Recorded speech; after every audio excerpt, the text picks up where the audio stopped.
Real মাদ্রিদে আরও এক মৌসুম খেলার গুঞ্জন থাকলেও সেই সম্ভাবনা আর বাস্তবায়ন হচ্ছে না লুকা মদ্রিচের।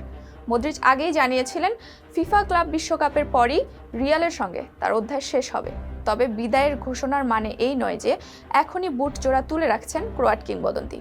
স্প্যানিশ সংবাদ মাধ্যম মুন্দো দেপোর্তিভো জানিয়েছে, মদ্রিচকে দলে টানার চিন্তা ইন্টার মায়ামির মালিক ডেভিড বেকহাম করেছেন অনেক আগেই।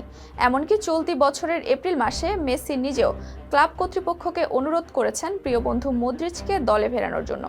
৩৯ বছর বয়সী মদ্রিচ এখনও খেলা চালিয়ে যেতে আগ্রহী। এ অবস্থায় জোরালো গুঞ্জন মদ্রিচ পাড়ি জমাতে পারেন মেজর লিগ সকারের ক্লাব ইন্টার মায়ামিতে, যেখানে তাকে লিওনেল মেসির সঙ্গে একসাথে খেলতে দেখা যেতে পারে। মদ্রিচের রিয়াল ছাড়ার ঘোষণার পর এই গুঞ্জন আরও জোরালো হয়েছে।